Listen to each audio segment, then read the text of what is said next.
anak-anak sekolah, SD dan juga SMP yang kesulitan untuk mengerjakan pekerjaan rumah kalau rumah mereka belum dialiri listrik. Dan biasanya mereka di sini berkumpul untuk mengerjakan pekerjaan rumah bersama-sama. Memang tidak mudah pemirsa karena tanjakannya curam untuk naik dan memang sangat berbahaya. Apalagi mereka sering membawa anak kecil dengan beban pakaian dan juga air.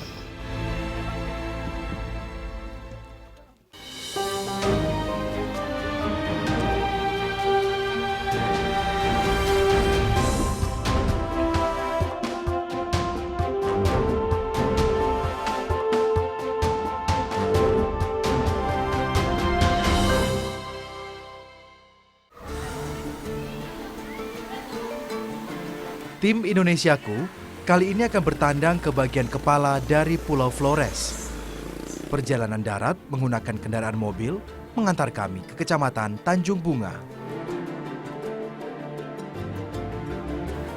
Secara administrasi, kecamatan ini letaknya di ujung paling timur Pulau Flores. Kabarnya, di daerah ini masih terdapat banyak desa yang luput dari perhatian pemerintah. Tujuan pertama saya adalah Desa Basira. Kami meminta penduduk untuk mengantar kami ke desa tujuan. Motor menjadi kendaraan penting untuk menghemat waktu dibanding jika harus berjalan kaki, seperti warga biasanya pergi dan pulang dari kota. Tidak cukup jauh, cuma medannya itu yang mau bikin lama perjalanan. Lama di situnya? Iya. Bisa kita kemas-kemas sekarang? Ya bisa. Ya. Kami harus menata barang dan peralatan kami agar bisa terangkut di atas motor dengan aman. Harapannya, motor tetap bisa melaju dengan aman meski dengan banyak muatan. Pemirsa, kami akan menuju ke Desa Koten dan juga Basira yang ada di ujung Flores Timur ini. Kami juga akan melihat seperti apa kehidupan mereka lebih dekat selengkapnya dalam Indonesiaku.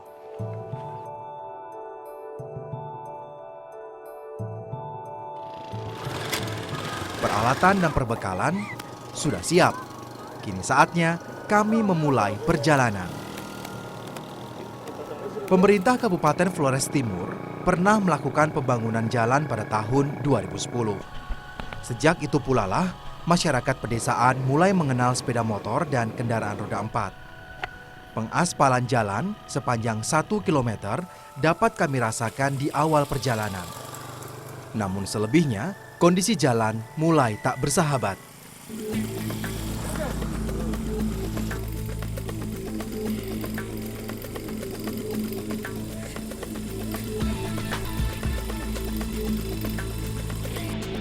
Baru berapa menit perjalanan, tapi saya harus turun karena motornya tidak kuat.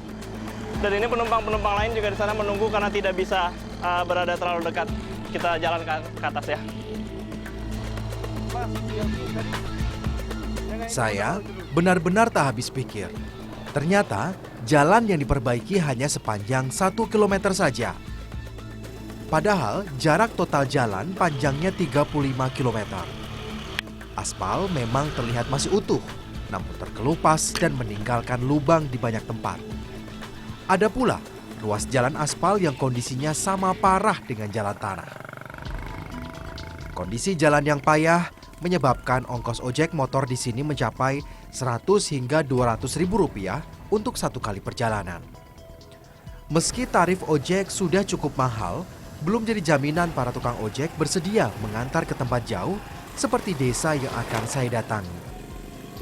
Lebar jalan yang kian menyempit dan berkelok-kelok harus kami hadapi. Benar-benar butuh perjuangan untuk melintasi jalur ini. Waspada dan hati-hati harus kami jaga jika tidak ingin terjungkal dari motor. Sampai di sini, barulah saya paham mengapa tak semua tukang ojek mau mengantar penumpang meski dibayar mahal. Nggak kuat motornya? Ya. Karena jalannya ada bahan yang mungkin bisa masuk, ada yang tidak. Ya udah, nanti kita ketemu di atas Om ya. Iya. Jadi kita harus turun dulu semua penumpang termasuk barang ini karena motornya harus dalam keadaan ringan untuk ke atas sana. Kita jalan Om. Iya. Sejak pembangunan jalan pertama kali hingga kini tak ada lagi kelanjutannya. Warga sudah menunggu lebih dari 6 tahun, namun tetap tak ada kabar perbaikan jalan dari pemerintah. 35 km menjadi ujian berat bagi siapapun yang melaluinya.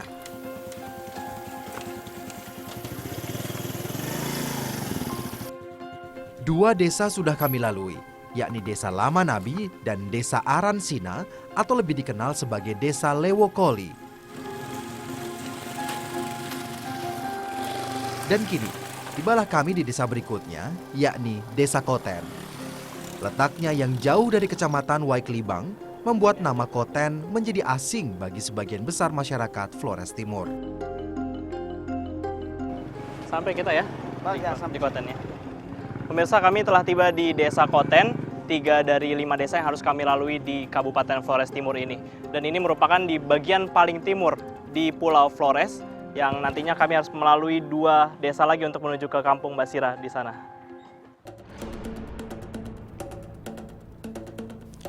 Perjalanan darat untuk mencapai Desa Basira terhenti di sini. Ternyata, kami harus melanjutkan perjalanan dengan jalan laut. Pemirsa, setelah menunggu 2 jam, hari sudah senja sekarang, kami masih harus melanjutkan perjalanan untuk menuju ke Basira.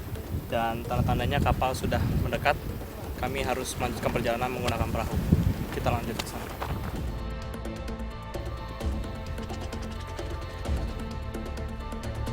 Kami menumpang sebuah speedboat dengan 1 mesin.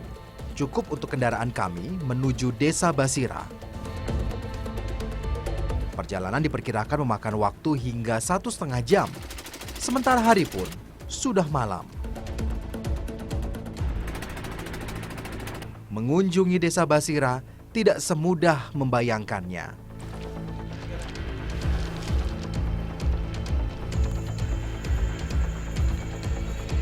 Jalan rusak, tidak ada angkutan umum, menjadikan perjalanan ini memakan waktu lama dan melelahkan. Om, ini nggak nyampe-nyampe, Om. Ya, Kita enaknya nginep di mana? ini sudah dekat, nanti biar kita nginap di rumah warga aja. Om Peter coba ya. Ya. Coba izin dulu, Om. Ya. Sudah, nanti saya coba. Ya. Pemirsa, setelah perjalanan panjang dari Desa Koten dan juga akhirnya ke Basira, kita sudah sampai di Basira dan dari sekian banyak rumah tidak ada lampu, saya lihat dari sepanjang pesisir, dan ini satu-satunya rumah mungkin yang ada aliran listriknya. Kita akan coba izin ke dalam. Malam, Bapak. Kami dari Trans 7, Bapak.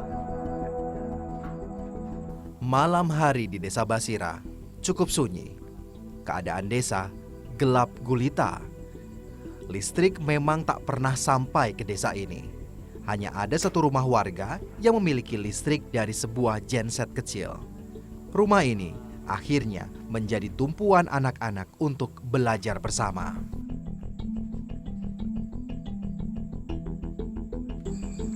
Ada lebih dari 1.000 jiwa di Desa Basira ini, dan hanya ada 1 genset yang digunakan oleh 1 rumah ini dengan beberapa rumah di sekelilingnya.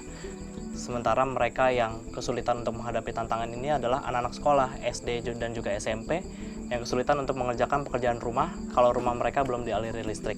Dan biasanya mereka di sini berkumpul untuk mengerjakan pekerjaan rumah bersama-sama teman-temannya atau kakak-kakak kelasnya di sini. Rumah milik Florianus menjadi tempat mereka belajar dan mengerjakan PR dari sekolah.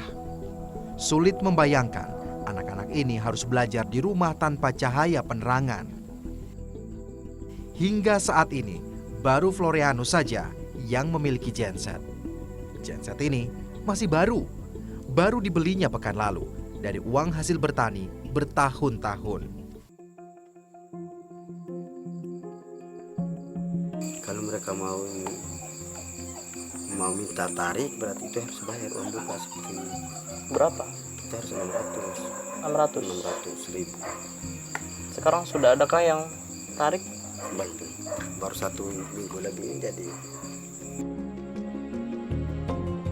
Untuk menjalankan mesin genset ini, dibutuhkan sekitar Rp800.000 untuk membeli oli dan bahan bakar minyak dalam sebulan. Florianus harus berhemat listrik. Karenanya, hanya 3-4 lampu saja yang ia pasang di rumahnya. Setiap hari, anak-anak ini belajar di rumah Florianus. Biasanya, mereka sudah selesai mengerjakan tugas sekolah sebelum larut malam. Selain terisolasi dari kota, akibat tak adanya infrastruktur, warga Desa Basira masih harus menghadapi kesulitan mendapatkan air bersih. 1.136 warganya harus berjalan jauh untuk mendapatkan air bersih. Bukan perjalanan yang mudah untuk menuju ke sumber mata air. Setiap orang harus menuruni bukit dengan kemiringan hingga 80 derajat. Sungguh, jalur yang curam dan berbahaya.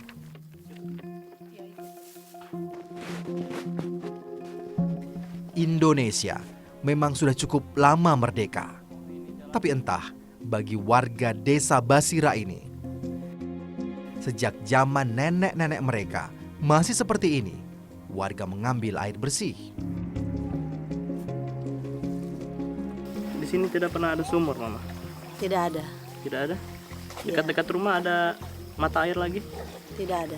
Hanya ini paling dekat? Iya, kalau di sini yang paling dekat untuk kami, kebutuhan hidup kami. Untuk apa saja biasanya? Ya, untuk minum, masak, dan Cuci seperti ini juga cuci, ya? iya. Untuk air konsumsi minum dan masak, warga masih harus berjalan naik bukit menuju sumber yang ada di atas. Ini karena sumber air ini tidak dipergunakan untuk mandi dan cuci. Tidak. Membawa jerigen berisi air dan ember berisi pakaian yang sudah dicuci bagi warga Basira adalah hal yang mudah dan biasa. Tapi tidak bagi saya. Saya cukup kerepotan membawa jerigen air dan ember ini. Iya.